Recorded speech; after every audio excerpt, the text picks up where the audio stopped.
do our website first, or should we kind of go after marketplaces? People like Amazon and Flipkart came in and they played on the brand values of other brands. So Since you yourself run a startup, what is the ground reality of it? How has it evolved in these last 4 or 5 years? these 4-5 things are basically taken care of. Your pitch or appeal would be extremely strong. When we looked at the 3 products that Amazon showed where had the highest click share, they were of just one category, which was related to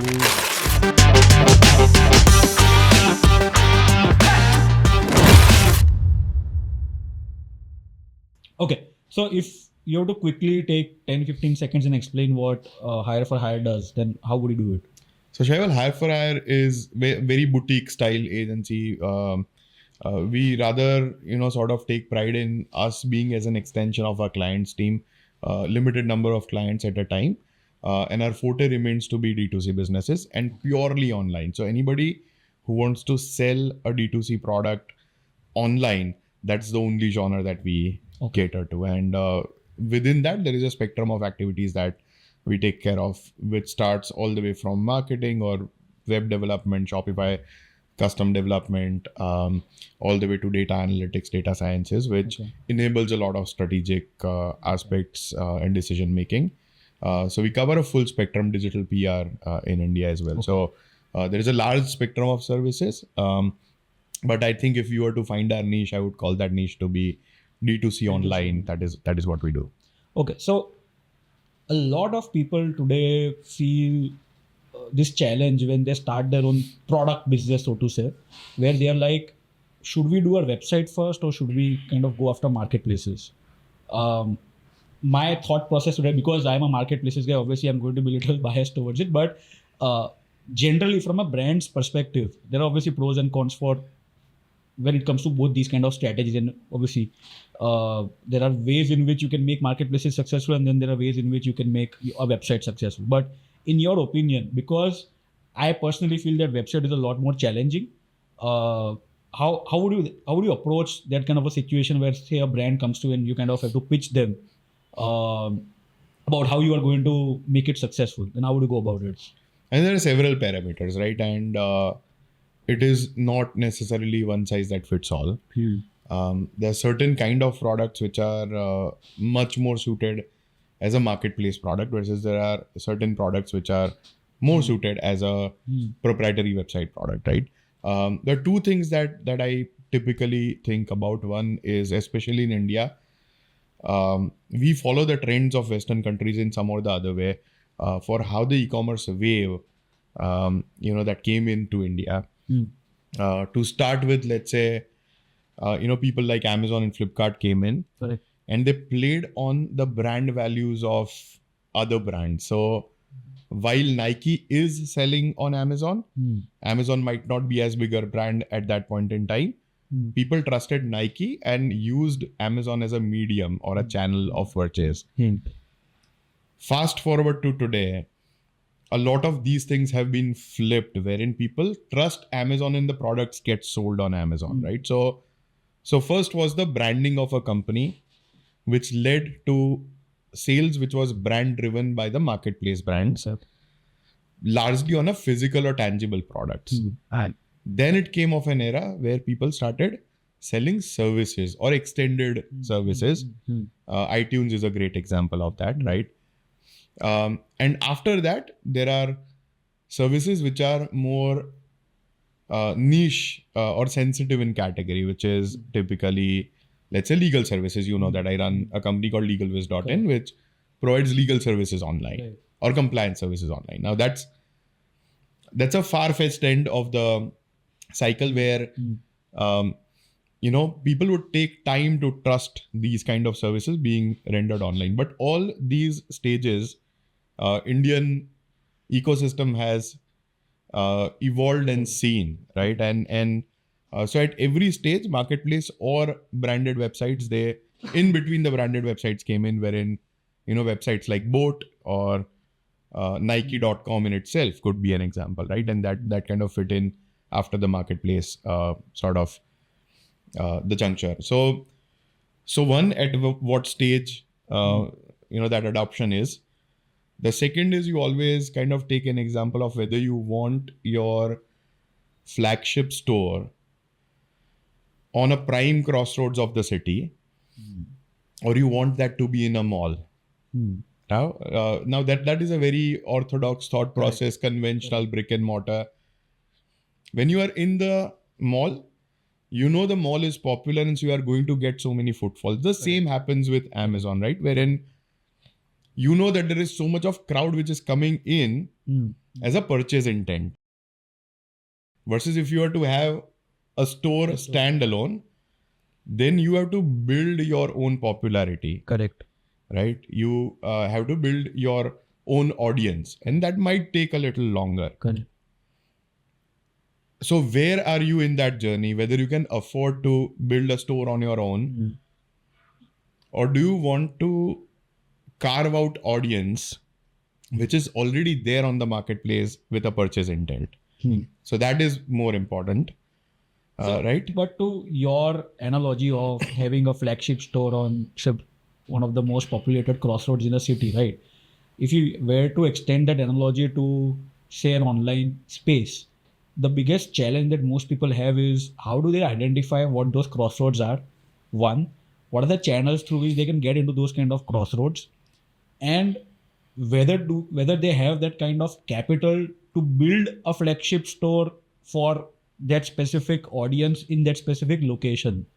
I think people kind of think of this as a gray area because everyone comes and they think that, let me create a website because it's going to get searched and indexed across multiple platforms and people are just going to rush to it and buy it. Correct. It's just a hugely biased approach where people feel like with whatever money that I have, I'm going to do the best that I can. But then that does not necessarily mean that it is going to be relevant to what their audience is looking for or whether they need to kind of do it in one way or the other. So long story short, I think the dilemma here is more about, one, how do you utilize platforms like Google or even Amazon, as a matter of fact, to figure out for yourself where you have a better product fit. Correct.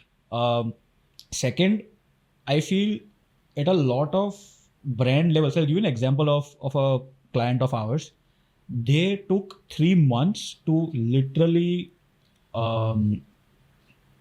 test their product across multiple user groups before they realized that, this is a great product for me to launch, and it has been churned. I mean, they've kind of churned out all the issues or challenges that a potential customer might face with it, right?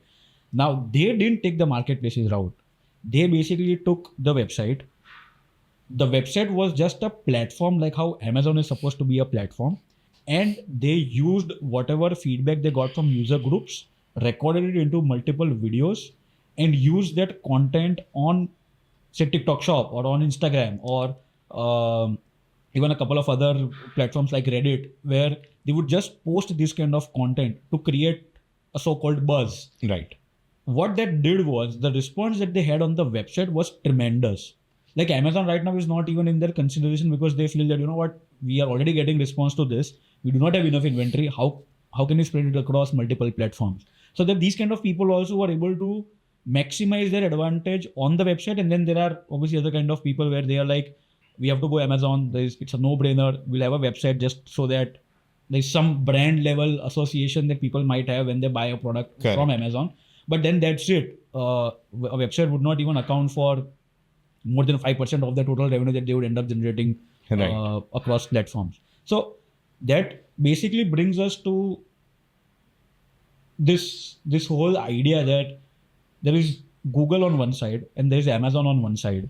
Both of these companies or platforms have been around for the longest of times, and then there are other platforms that are emerging, whether it's quick commerce platforms or whether it is TikTok shops or Instagram reels. So these platforms are really challenging to a certain degree, these platforms. So whether it is Google or Amazon, as a startup, when you work with people who have an established business, say for example on their website, how are they approaching, one, these kind of avenues? And two, does it mean that Googles and Amazons of the world can potentially get replaced for some categories of product? What do you think? So I think that is a great question, right? And also to tie it back to a previous conversation, also the nature of product, right? Now think of that, whether your product is a small part of a big cart or your product is the cart, right? I take an example of, let's say I want to buy nails and hammers, right? Now buying nails or buying screws or buying a screwdriver might not be a cart for me, right? It is, I'm going to buy several other things. I'm buying home supplies. I'm a carpenter, right? And so marketplaces make a lot more sense because driving that traffic to buy a pack of 50 nails on the website, that opportunity is very slim. And so marketplace makes a lot more sense, Excuse me. right? Wherein you would say that I'm going to go on marketplace, I'm going to find out 50 things like Amazon Pantry, or now they call Amazon Fresh, right? That's a great example, right? You are not going to go to Nescafe's website and buy a pack of coffee. You'll buy coffee, probably a milk carton, tea, sugar, a lot of other things. And so in that context, marketplace, Correct. right? But if you are the cart, for example, Gap, and you know that I want to buy clothing for my babies, and I go to Baby Gap's website and I'm very specific to that brand, right? I make the cart as a brand. And so website could perform much better in that sense. So that's probably one of the other analogies. It's a great point that you make, because we basically do not take any apparel clients, because we only do Amazon. Amazon is not an ideal marketplace for people to shop for apparels and accessories. And that's the reason why there are all sorts of marketplaces like, say, a Myntra or an Ajio or a Tata Click, where predominantly the sales, whatever that happens, is in that specific category only. And if you think about it, there is no other category that has kind of driven this kind of a demand, where different marketplaces need to be created just for that level of consumption for that category. So yeah, I mean, that is a different animal in itself. But say for someone selling in a general category, like a mass category for say a home and kitchen. Say if I am selling trays or table mats or dinnerware, if you were starting a brand in that space, what would your approach be? So one is definitely, I would assess whether that is a product that the customer needs right now, right? And in that case, it would be quick commerce. For example, Maggie, right? Now, Maggie might not work as great on Amazon or on website either, because when it starts raining or when there is a first rains, I want to have that Maggie right now. And so it is a great genre fit for quick commerce, right? Table mats, as you said, I can wait for that. I don't need to use that right away, right now. And so either an Amazon or a website could be a good fit. I'm going to further break it down whether table mat is the only thing where I'm going to build my brand upon, right? And the answer may or may not be yes or no, right? But if I think that it makes a small part of the bigger cart, as I said earlier, right, then marketplaces make sense for me. Now, some of the shortcomings of the marketplace is obviously the marketplaces do not want their clients to explore other avenues, right? That is their bread and butter. Right. And so what would happen is there is a lot of data secrecy around it, right? So now you think of a genre where your initial sale is only an entry point to the customer's life cycle, and you want to maximize the lifetime value of the customer because your product is such. For example, LegalViz is a good example, right? LegalViz sells compliance services to small businesses and startups, right? Getting a private limited company registration is not a hugely profitable trade for me, but it's definitely a great entry to a lot of other things that happen subsequently, right? For example, your GST registration happens, your trademark happens, your regular filing of ITR and GST happens, your PF ESIC happens, your legal documents drafting happens. So now my business model in that context would be how to create that stickiness with one customer, maybe acquire lesser number of customers, but maximize the value with good service. And that case, marketplace doesn't help me. Correct. Right? And so website becomes the most Correct. prime thing. Also, the other thing is the specific search queries. Okay. Right? So you talk about, let's say, trademark. You're not going to wake up today and say, "Aaj trademark kara deta hai. Let's file a trademark today." Nobody's excited about that, right? It is a need-based. It is a need-based consumption. Correct. And for that, you would have a specific intent that you are going to type in Google. Okay. Who is the best service provider online for trademark registration, right? Long tail keywords, very specific intent. You can create a lot of relevance on your landing pages because they are highly customizable as compared to Amazon, which has certain type of limitations. Obviously, there are a lot that you can do for optimization there, but website practically you have everything in your hand. Okay. So that might be another good example how those would differ. So a good point that you made. So when it comes to legal ways, your own startup, I think startups in India, when they were back in the day, say 5 years back, when this whole revolution was kind of coming in, I think Shark Tank was the first time That was coming in India. it was coming in India. Prime time television, 9 p.m. show, the whole family is kind of watching it, right? True. Now that kind of adds a lot of glamour to this space. But what is, since you yourself run a startup, what is the ground reality of it? How has it evolved in these last 4 or 5 years? Like, I'll give you my 2 cents to it of what my understanding was for this. I think 5 years back, people were completely okay with burning a lot of money left, right, and center just to be present. Right. Right. And that's something where a lot of VCs, a lot of people who were actually funding these startups, they were also quite okay and cool about, you know what, let's just do this. Without having any solid horizon on when it might turn in the green. Correct. Or when you are going to be profitable. None of those questions were asked. I feel now those questions have also kind of been something that people care about before they start something. Whereas before it was not the case. Is this true, or is this? So it is probably partially true again when we say that 4 or 5 years back, people had a lot of liberty to burn money, quote unquote. Right, that was only a luxury that was available to a few, right? So we have incorporated thousands of companies in our journey at Legal Ways, right? And not everybody gets funded. Not everybody holds that credential to get funded on the ideation stage or even at an early traction stage, right? So, so when we are seeing these examples that how, big companies like Cred that come in and have great TVCs running all around, or Dream11 has sponsorship to ICC events or anything like that. That is a luxury to very few people, to be very honest, right?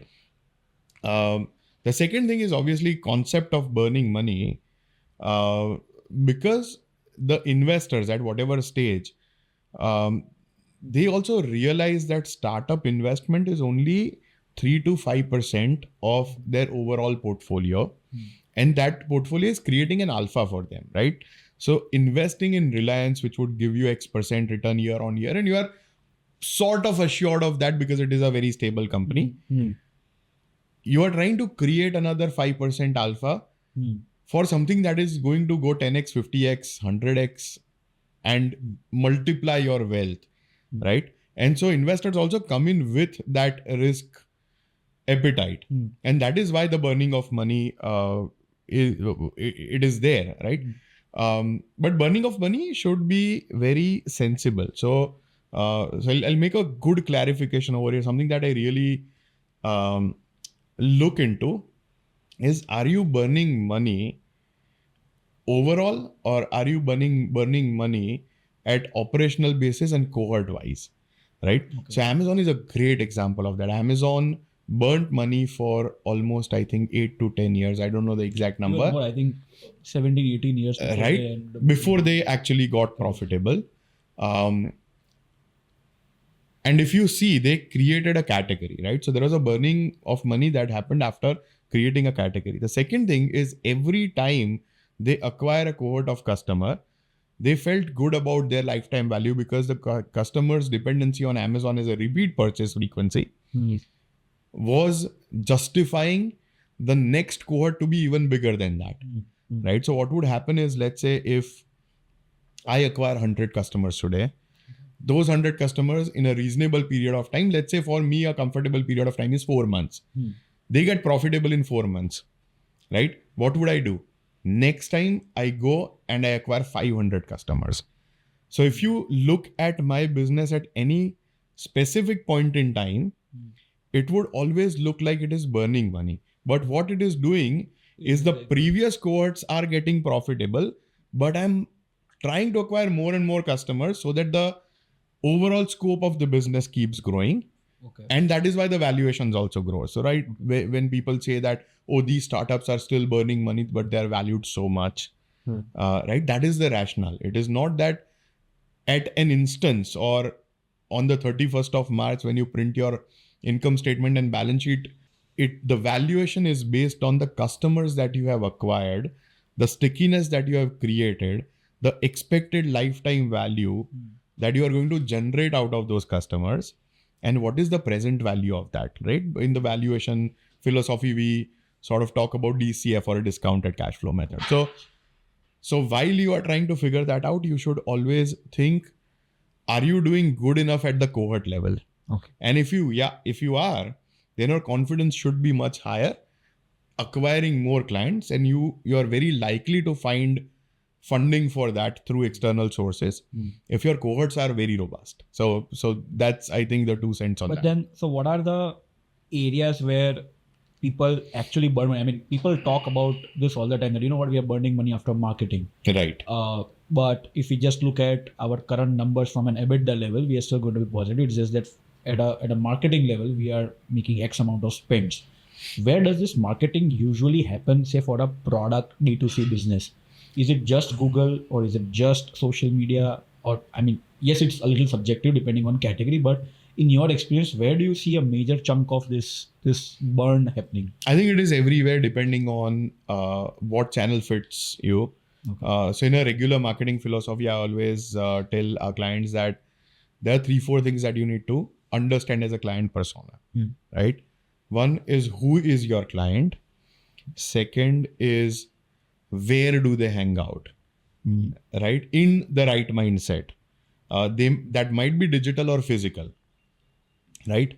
But if you are selling item while you are taking your customer out of their comfort zone and trying to sell, it is a very hard sell.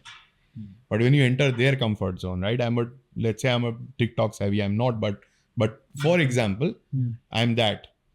And you are trying to sell me a product which is also a little cheesy, a little flashy, a little chic. Using TikTok, I'm in that mindset then. But when I'm on LinkedIn, I'm not probably on that mindset, right? So where do I hang out with the right mindset or intent to purchase, right?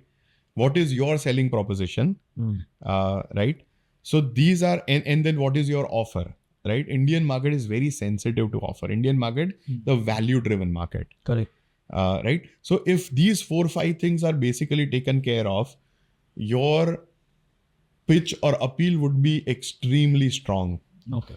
Right? And then obviously India is a service-loving country. So without saying, that goes constant everywhere, that Correct. Whether you are selling a product or a service, the service is very important. Okay. But so, say when we look at all of these platforms where the burn is supposedly happening at a brand level, product level, wherever it is going to be relevant for that specific category Correct. of products. According to you, I have 2 questions which you may answer in the most kind of biased way, or you can basically have the most honest way of kind of going after it. I leave it to you. But is Google still going to be relevant in the coming years, considering the competition of all of these platforms?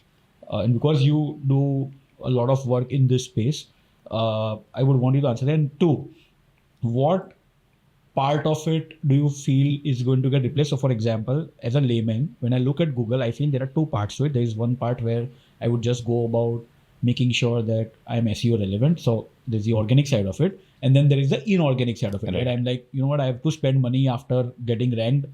Again, the old school way of what people would do 10 years back, but then is it still relevant to do it? Or do you feel other platforms have a so if there's an option that you have to choose between one and the other, is that even a question that people want to be answered? What is the kind of the product, right? As I said, trademark is not something that that is going to go on quick commerce, or people don't really just watch reel and convert. I hope they do. But they are more specific intent. And so I think Google becomes more relevant. Search queries become more relevant. If I'm selling, phone cases, a lot of times I can kind of target my market on Meta, and people would do that impulsive buy, right? And so short format videos, catchy, copies, visual content, that becomes more relevant, right? So in that case, meta advertising becomes more, better. A lot of times people buy cases when they are buying the phone. A lot of that happens on, platforms like Meta, or platforms like Amazon or Flipkart. And so having that presence is very important, right? So it depends on the genre of product. It depends on the kind of target market that you have. It also depends on whether it is extremely intent sensitive or it is an impulsive buy. And that might also help you what kind of content, what format of content, what kind of copy, right? Are you trying to create an instant interest, adrenal rush, excitement, aspirational value? Those are impulsive buys. You're trying to create thought leadership, authoritative content, trust-based content. That is a lot more long format content. That is a lot more search intent driven content, right? So people like to read your views. People like to see the podcast before they procure our services. I hope they do, right? but So, yeah. so that's the general ideology, right? Is your format of content is who you are targeting, what sort of value that you create, and enough of that somebody thinks that you make sense. Yeah. Versus there could be other ones which are like extremely impulsive buy, right? You apply this cream and you are 2 shades lighter. Now that doesn't need a thought leadership. It leads a good face to a larger extent, right? Or packaging and things like those. So great point that you made. So I had this one client. So everyone kind of talks about that Amazon is expensive, right? So again, there are trade-offs. When you do a website, your cost of acquisition maybe is on a higher side because again, you have to bring traffic to a place where supposedly there is no traffic that is happening. So you have to generate that kind of traffic. With Amazon, the traffic is already there. You just need to convert it for them to become a paying customer to you. So there's a lot of buying intent that happens. Buying intent that is already there. So your advertising costs by theory are supposed to be lesser. But then Amazon will charge you an exorbitant platform fee. Absolutely. So I had this brilliant client. They were like, Amazon charges us 25-30% in fees, inclusive of fulfillment, inclusive of your referral fees, this, that, whatever multiple fees that Amazon basically charges. We do not have those kind of margins, but we do understand the advantage that Amazon brings to the table for us as a brand. So the strategy that we are going to use is, in their category, the affiliate marketing fees were 6%. So they did something that is pure jugadu as far as a lot of other brands are also doing, but they created their own website and all the buying supposedly would happen on Amazon store.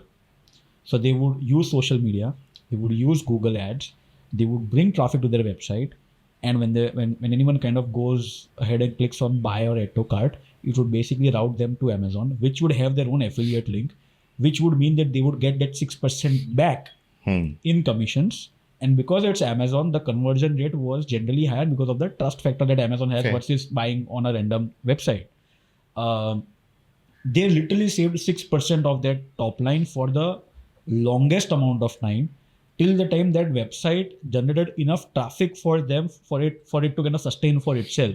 Right. And then Amazon rankings also got a huge boost because Amazon's algorithms value longevity and conversions a lot Absolutely. more than anything else. So For sure. yes, there are keywords and yes, there are creatives and everything that you have to do by the book. But then at the end of the day, there's a saying, if you want to get sales, get more sales. It's Absolutely. basically like that. And so that is where we also get these questions on, is Amazon going to be relevant or not with quick commerce, with Meta doing what it is, with TikTok Shop, or with people shopping off of any kind of user generated content? So if you think about it, Amazon in the last year, they have started 3 different things which are similar to how, say, a version of Instagram or a TikTok shop is supposed to work. So they have something called as posts, where as a brand, you can just Correct. go about posting Right. things that you would otherwise post on an Instagram handle, but can't Correct. post on your product page. Correct. Talking about customers, talking about what you offer as a brand, what your philosophy is, so on and so forth. It's not hugely successful, but what it basically communicates to us is they are still trying to kind of find a fit for by offering some real estate to brands to kind of create these kind of content pieces. Right. Even videos, as a matter of fact. So a very small example, but when you scroll down an Amazon page after just searching for a particular product, the videos would start playing by themselves as if it's an experience of Correct. like a TikTok or an Instagram Right. Reels. So there are these kind of small user experiences that both Google and Amazon, I think, are going after. But I still feel that both these giants have a huge role to play in how e-commerce is supposed to happen, because there's a lot of infrastructure that goes behind how you can leverage customers' intent. So the kind of data access that you would have with your Shopify website, with Google Analytics and a couple of other tools as a product E2C business, and the cost that you pay in order to get that data is seamless. It's almost nil if you have a 6-figure business going on. The same with Amazon, the kind of data that they would give access to, and it's only going to get better from here, Right. is what I feel is a differentiator with other platforms. But having said that, so Amazon got into a partnership with Meta, where on Meta on Instagram, when you get an ad which says shop now, you then have an option to link your Amazon account to that, and it will kind Correct. of go to Amazon for people to purchase off Right. of it. Now that basically tells you the power of these kind of user generated content pieces. Absolutely. And platforms like Meta, Instagram, or TikTok. I mean, I don't see a day where we are far off, where TikTok Shop also happens to have some sort of an arrangement in a way where there is Amazon, there is Google, and then all of Correct. these three kind of pull their wheels together and say, you know what, wherever customer goes for whatever category of products, there is something that they'll get out of it. That would definitely be relevant and very likely case, right? Even there are independent companies. Video commerce is something that is coming up very big way, right? Where you can have your influencers create videos and sell on videos. So not just Amazon or TikTok, but platform agnostic, private platforms. So there are these companies that are coming up and heavily funded and doing good numbers with large set of clientele, especially in fashion, in those sort of goods category. So all of those things are happening, and every big platform will adapt to changes and trends, right? Because these trends, ideally the customers or the clients are intending it to be as simple as possible, right? So whatever that simplification journey is, it will reflect time and again in newer trends, right? It was text based, then it was image based. People used to do a lot of infographics, right? We have all seen those infographics roaming around, especially when the tax season comes. Everybody comes up with like where that rupee is going and right.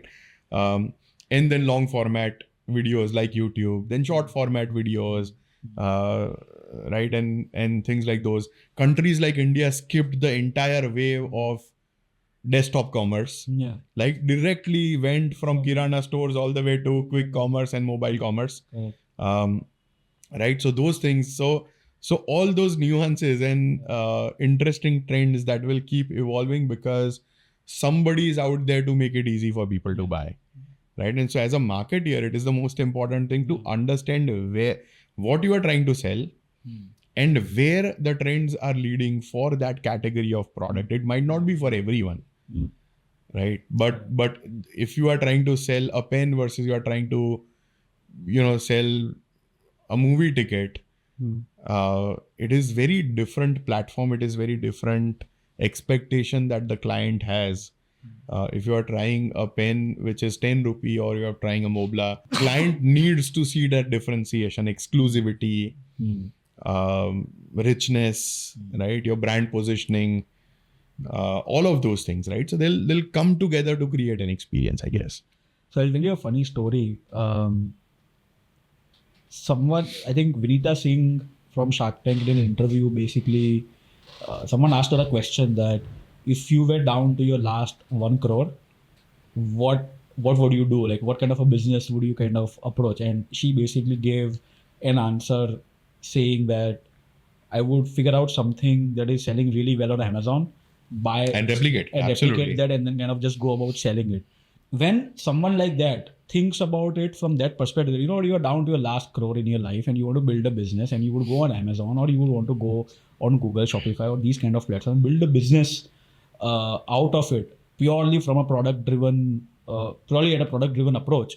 The thought here is not if it is going to be relevant or not. I feel it is more about the fact that these platforms are purely able to sustain based on data and the kind of access that they would give to people who are selling on these platforms. So like, I'll give you a very small example. There's a tool in Amazon called brand analytics. Right. Now, if you're just selling on Amazon, now just think about the magnitude of this. If you're just selling on Amazon, you're a normal seller. You're not even generating any sales. You just have an account with your GST number on Amazon. You go to brand analytics. You can basically, in 2 clicks, get to know what was the most searched term on Amazon last day, last week, last month, year to date, or in a given quarter. Correct. It is literally 2 clicks that you need to, that will give you access to this kind of data point. Along with that, you will also get what were the most clicked products. So you have a search query and then you are able to match that with what was clicked. So you kind of put 2 and 2 together and understand that what is the search intent behind this. So for example, we have a client that sells into a broader category of travel accessories. Now, travel accessories is one of the most searched terms, like in top 100 search terms on Amazon. Now, travel accessories is a very generic term. Like, people would end up buying all sorts of things from it. Correct. But when we looked at the 3 products that Amazon showed where had the highest click share, they were of just one category, which was related to a phone portable charger or a kit or something like that. So like phone accessories was a major Correct. Category that would kind of resonate to travel accessories for a lot of people. Now, travel could mean bags, could mean handbags, could mean a lot of other things. Right. But then there are top 3 products that account for say over 10, 12, 15% of click share. And all of this data you're able to get into clicks, even if you're not selling on Amazon. Right. I mean, you just have a company, you are just basically registered as a seller, you're not selling, but you still will have access to these kind of data points. And I think that people don't understand when they try to go about building a business of their own on these places, that the power that it can have of context to any effort that you do, whether it is in terms of how you curate your content or whether it is in terms of how you go about building your creatives. All of these things have a lot of. So what they did was they added travel accessories as a keyword in everything. Correct. In creatives also. So when someone looks at travel accessories, the intent really resonates with what their product is. Right. So again, these kind of things.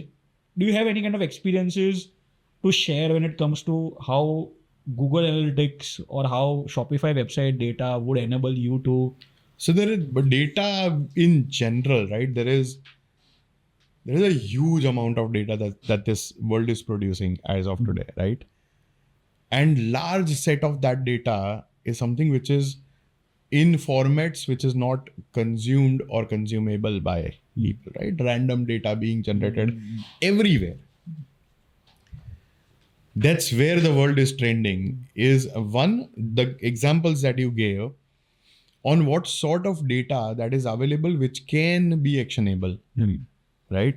And the second thing, a step further to that, is now how AI is invading that is a lot of decision making over that data that constantly happens.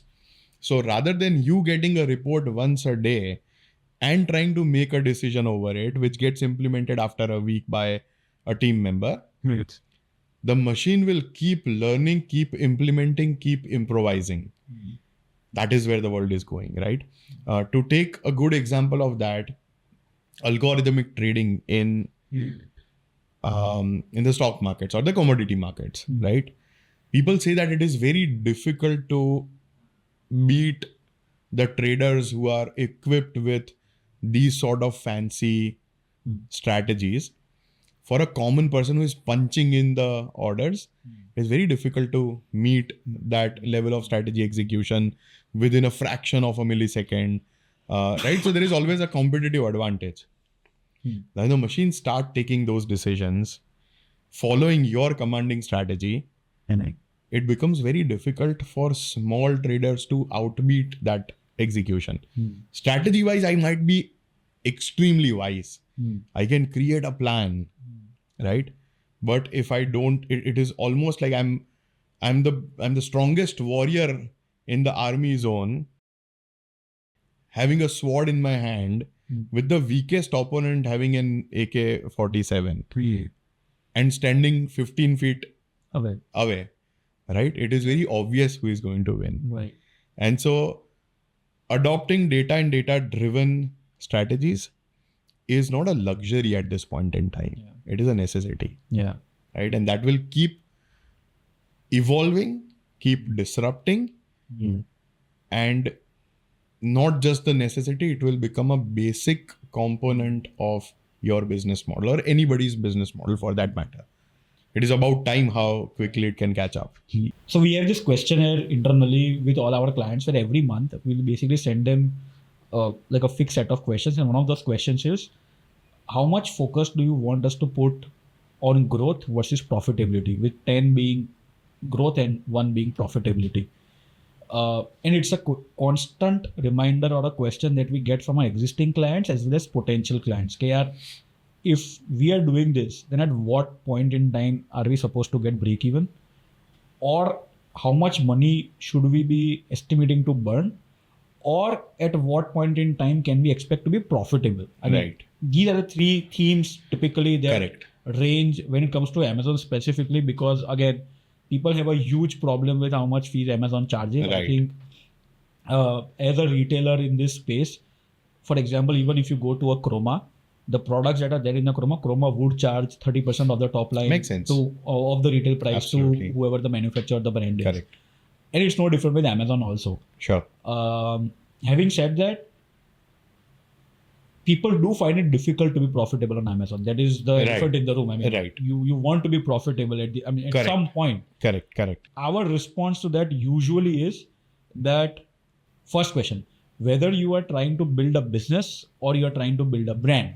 Now, anyone who says they want to build a business, the vision obviously is to make sure that they make money off of it. Anyone whose vision is to build a brand, the vision is that, you know what, if we make money after 3 years, we are okay. But then first 3 years, we just want to estimate how much money are we supposed to spend after advertising, so on and so forth. But have you ever faced scenarios like these when it comes to your clients? Or what does your pitch look like? So, sir, two things. One is definitely going back to our previous conversation, which is, are you performing well on the cohort basis? Right? Don't look at the whole large picture. Look at the cohort that you had acquired a month back, 2 months back, 3 months back. Are you bringing in profitability? Is there enough stickiness? And then go in with the confidence to acquire bigger cohorts, right? Second is when you are getting satisfied with it, right? So do you want to be Amazon who acquires billions of clients and keeps making losses for a decade, but sits on a value of clients which is surpassing that by multifolds? Or are you comfortable with building a small brand where you have certain amount of clients and then you reduce your intake, or what we call a CAC or customer acquisition cost, acquire smaller customers, but have larger chunk of people who keep coming back with cheaper marketing strategies to bring them back on the portal. For example, email newsletters or WhatsApp or SMS or things like those are much cheaper as compared to the other channels, right? And you become profitable, right? So profit is a gear that you shift, right? And at what point in time, where do you feel that comfort? How big you are that you're feeling that, okay, now I want to get into a profitability zone, right? All those things will matter. So I think so when we look at it from an Amazon perspective, we have a general thumb rule when it comes to profitability, where we say that, you know what, if say a couple of years down the line, if you want to be profitable, or say even 6 months down the line, if your tacos is basically total ad spend versus total sales, if your tacos is say in single digits or less than 10%, then chances are for most categories you will be profitable. Correct.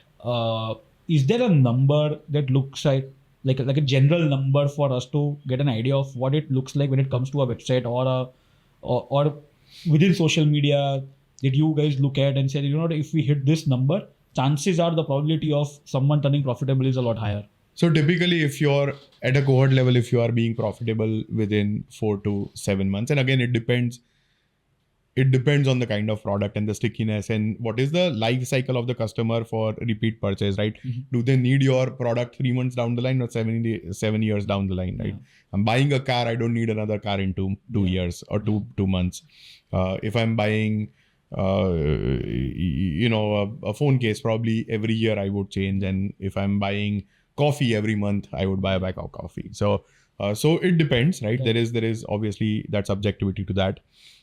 But in general, even if you start with low ROS, what we say return on ad spend, very similar to tacos, if you are in that 1x to 2.5x bracket to start with, what I have seen is over time, people are able to scale that to 5x and beyond. And that is where a lot of profitability gets created, right? How that would get created is when you're looking at a blended ROS with spending of time, your top funnel will keep broadening because your top funnel is where you bring in all the new people.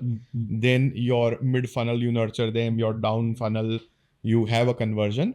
A lot of these people then enter the top funnel again as a repeat purchaser, right? So over time, your repeat purchasers pool keeps inflating and your top funnel also starts broadening. Apart from you are making more spend with confidence to sort of broaden that top funnel. The bigger the top funnel, the crowded the top funnel, the better the conversions at the down below, right? And a lot of these repeat or recurring clients, they will not come from ad spend. They will come from email marketing. They'll come from WhatsApp marketing, SMS marketing, right? Or just a taste of service or product. And so they're much cheaper. And so overall blended ROS keeps improving. Your cost that you incur per order, not particularly per acquisition of the client, that starts becoming better and better. And that is where the profitability is, right? So that is how we typically see that.